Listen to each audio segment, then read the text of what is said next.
Hello everyone, कैसे हो आप लोग। आई होप आप लोग अच्छे होंगे। आज की इस वीडियो में बात करने वाला हूँ top 3 small cap mutual fund के बारे में, जिसको मॉर्निंग स्टार ने 5 स्टार की रेटिंग दी हुई है। तो जो भी लॉन्ग टर्म इन्वेस्टमेंट करते हैं उनके लिए ये जितने भी म्यूचुअल फंड आपको बताने वाला हूँ ये सबसे बेस्ट है। तो चलिए, जो नए इन्वेस्टर है उसके लिए मैं आपको बता देता हूँ कि ये स्मॉल कैप म्यूचुअल फंड जो होते हैं वो क्या होते हैं। ये जो फंड होते हैं स्मॉल साइज के कंपनीज में इन्वेस्टमेंट करते हैं, जिनका मार्केट कैपिटलाइजेशन जो होता है वो कम होता है, इसमें रिस्क ज्यादा होता है, लेकिन जो लॉन्ग टर्म के लिए इन्वेस्टमेंट करते हैं तो उसमें हाई रिटर्न भी मिलता है। अब आप सोच रहे हो कि मॉर्निंग स्टार की रेटिंग क्या होती है। मॉर्निंग स्टार एक रेप्यूटेड एजेंसी है जिनका काम होता है म्यूचुअल फंड को रेट करना। म्यूचुअल फंड के past performance, risk adjustment, return और कंसिस्टेंसी को देखता है और उसके बेसिस पे रेट करता है।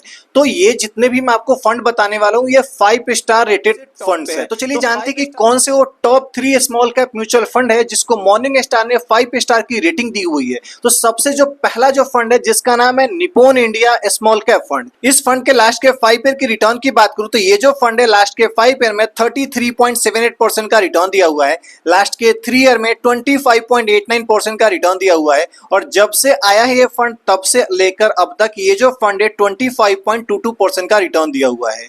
ये फंड का एनएवी आज की डेट में 189 रुपीज का चल रहा है। और इस फंड में ऑलरेडी इंडिया के जो लोग हैं 65,922 करोड़ रुपीज ऑलरेडी इन्वेस्ट कर चुके हैं। अगर आप एसआईपी से इन्वेस्टमेंट स्टार्ट करना चाहते हो तो आप 100 रुपीज से एसआईपी स्टार्ट कर सकते हो। और इस फंड के हम टॉप 10 होल्डिंग की बात करो तो जो टॉप 10 होल्डिंग आपके स्क्रीन पर दिख रहा होगा, multi community exchange of India जिसका सबसे ज्यादा वेटेज है इस होल्डिंग के अंदर में, जिसका वेटेज है 2.16% का। एचडीएफसी बैंक लिमिटेड जिसका वेटेज है इस होल्डिंग के अंदर में 2.04% का। इसी तरीके से बहुत सारे कंपनीज है जिसका लिस्ट आपके स्क्रीन पर दिख रहा है। मैं अगर सेक्टर वाइज बात करूं तो आपका जो पैसा है, ज्यादातर जो पैसा वो इंडस्ट्रियल सेक्टर में इन्वेस्टमेंट होता है जिसका पार्ट है 23.9% का।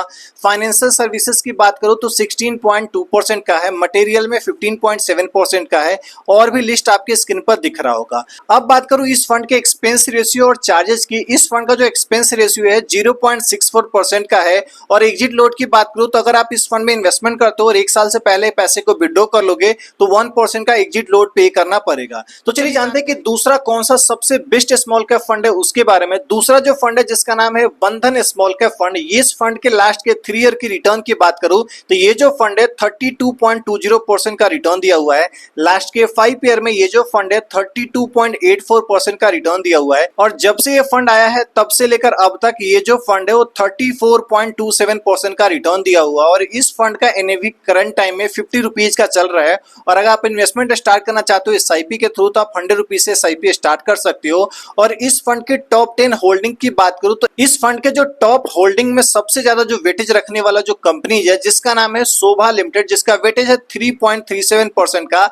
एलटी फूड लिमिटेड जिसका वेटेज है 2.36% का। इसी तरीके से the south Indian bank limited जिसका वेटेज है 2.27% का। और भी कंपनीज का लिस्ट आपके स्क्रीन पर दिख रहा है, वेटेज का परसेंटेज भी दिख रहा है। तो अगर आपको रिक्वायरमेंट है तो स्क्रीनशॉट लेकर रख सकते हो। तो चलिए इस फंड के हम थोड़ा सा सेक्टर वाइज भी देख लेते हैं। तो अगर इस फंड में अगर आप पैसे इन्वेस्टमेंट करते हो तो आपके पैसे का ज्यादा जो पार्ट है वो फाइनेंशियल सर्विसेज में इन्वेस्टमेंट होगा जिसका वेटेज रहेगा 22.1% का। कंज्यूमर में आपका जो पैसा है 15.1% इन्वेस्टमेंट होगा। हेल्थ केयर में 13.4% इन्वेस्टमेंट होगा।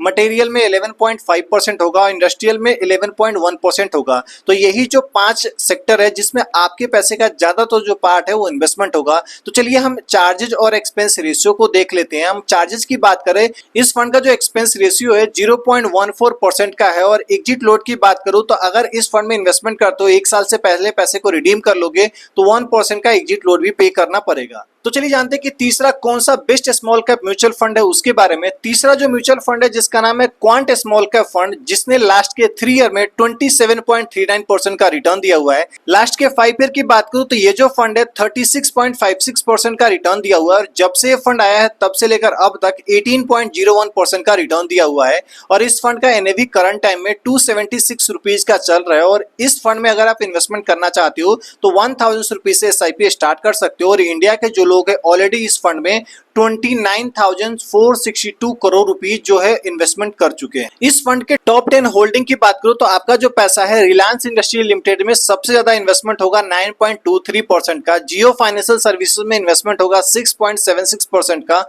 आरबीएल बैंक लिमिटेड में जो इन्वेस्टमेंट होगा 3.43% का। इसी तरीके से और भी कंपनीज है जिसका लिस्ट आपके स्क्रीन पर दिख रहा है, वेटेज का परसेंटेज भी दिख रहा है, तो अगर आपको रिक्वायरमेंट है तो स्क्रीनशॉट लेकर रख सकते हो। तो अब समझते हैं सेक्टर वाइज। अगर हम सेक्टर वाइज बात करें तो आपका जो पैसा है ज्यादा तो जो पार्ट है फाइनेंशियल सर्विस में इन्वेस्टमेंट होगा 19% का, एनर्जी एंड यूटिलिटी में 18.6% का होगा, कंज्यूमर में 15.5% का, हेल्थ केयर में 14.7% का, मटेरियल में 12.5% होगा। तो मेजरली अगर आप देखोगे तो यही 4-5 सेक्टर है जिसमें आपके पैसे का ज्यादातर जो पार्ट है इन्वेस्टमेंट होगा। अब हम इस फंड के चार्जेस को देख लेते हैं। इस फंड की चार्जेस की बात करूं तो एक्सपेंस रेशियो इस फंड का 0.71% का है। एग्जिट लोड की बात करूं तो अगर इस फंड में इन्वेस्टमेंट करते हो 1 साल से पहले पैसे को विड्रॉ कर लोगे तो 1% का एग्जिट लोड भी पे करना पड़ेगा। तो ये है top 3 small cap mutual fund जिसको मॉर्निंग स्टार ने 5 स्टार की रेटिंग दी हुई है। अब सवाल ये है कि किसको इन्वेस्टमेंट करना चाहिए, किसको नहीं करना चाहिए।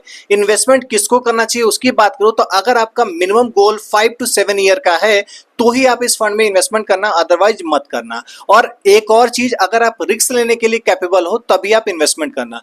किनको नहीं करना चाहिए, जिनका शॉर्ट टर्म का गोल है और रिस्क लेने के लिए कैपेबल नहीं है तो वो लोग इस फंड में इन्वेस्टमेंट मत करना, इस फंड से दूर ही रहना। बाकी आपको कौन सा फंड आपको पसंद आया है कमेंट सेक्शन में कमेंट करके जरूर बताइएगा। वीडियो अच्छा लगा हो वीडियो को लाइक कीजिए, चैनल पर नए हो चैनल को सब्सक्राइब कीजिए। मिलेंगे इस तरह के नेक्स्ट वीडियो में, तब तक के लिए धन्यवाद। Stay safe, take care.